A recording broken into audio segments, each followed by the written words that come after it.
Yo, I'm the infamous one, back in here with my second review, and this one is on Epidemic Something for the listeners. And let me tell you, man, I started listening to Epidemic in 2011. 2011 was an interesting time for me because that's when I started getting into the underground hip hop, I think earlier that year. And I started listening to Talib Kweli, Immortal Technique, Jedi Matrix, J Electronica, some other people, plenty of other people for that matter, but excuse me. And I got into Epidemic, and I'm gonna tell you what, man, Epidemic, I listened to Stuff Is Real, which again, that is not really Stuff Is Real, but you know what I mean.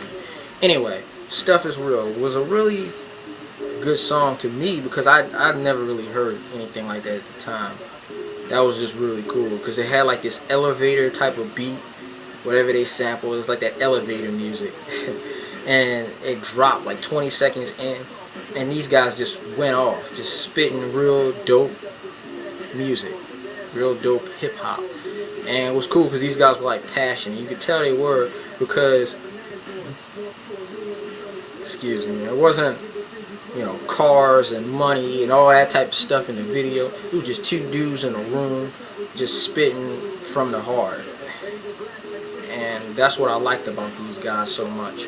So Ill and Spree was kind of like a whole bunch of battle tracks basically.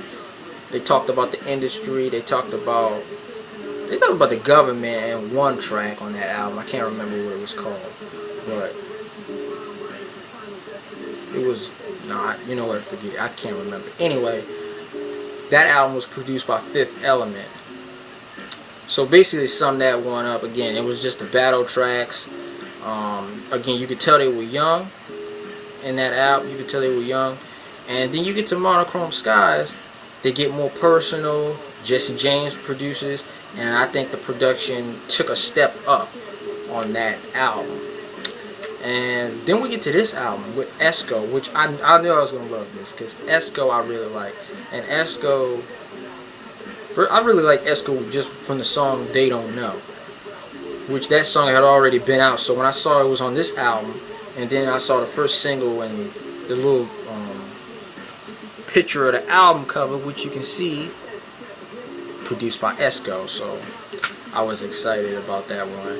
And I'm gonna tell you, this album is really dope. It's really solid from beginning to end. It's just really solid. It's even kind of hard to have a standout track for real, other than maybe Poisonous Love. Poisonous Love to me is probably the main standout track, and probably Cool Out, just because they present a difference in subject matter more so than any other track on the album, because you got the tracks where they just going in, like Rhyme Writers Bringing It Back, which if you hear that in the background, I'm listening to Rhyme Writers now, so I gotta have it in the background when I'm doing these reviews. So yeah, Rhyme Writers Bringing It Back, check it out. Mike Masters, but it wasn't as much of that as in obviously Ill and Spree or Monochrome Skies. And for one thing, this album was shorter.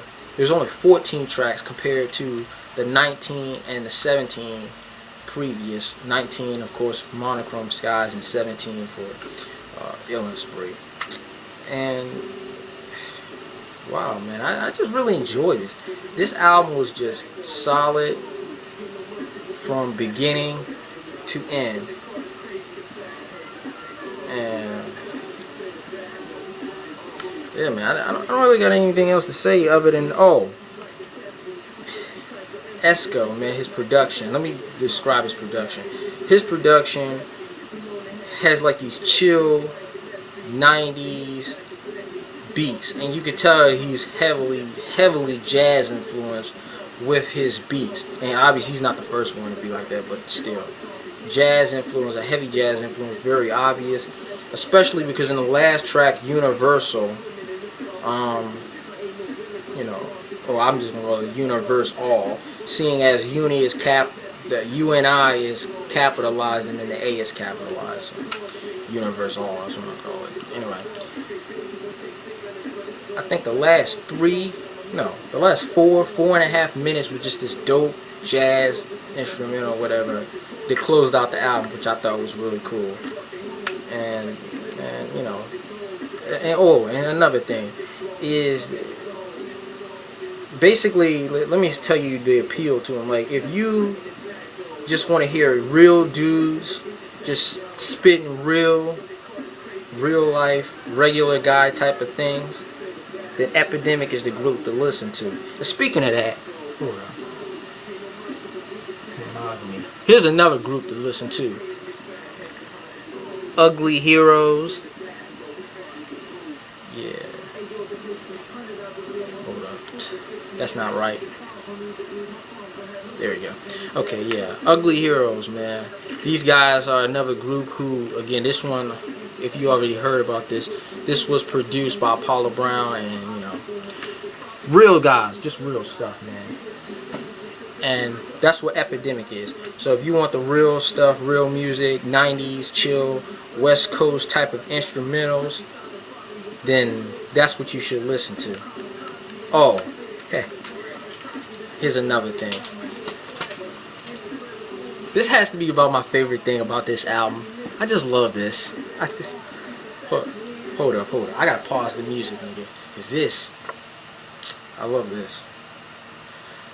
2013, Mike Theory Records, all rights reserved.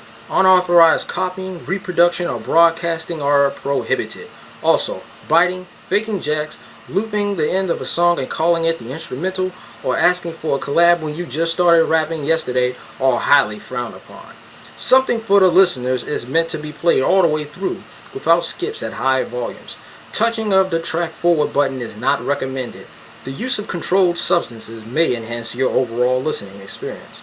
Lyrical ability displayed in this record may discourage aspiring rappers. Enjoy the music. Peace. I don't know if it was Hex One that wrote that, because he kind of does everything, but love that. And that's the last thing I'm going to say. So, like, comment, subscribe, buy this, support it, listen to it at high volumes, and don't hit the skip button. I'm done.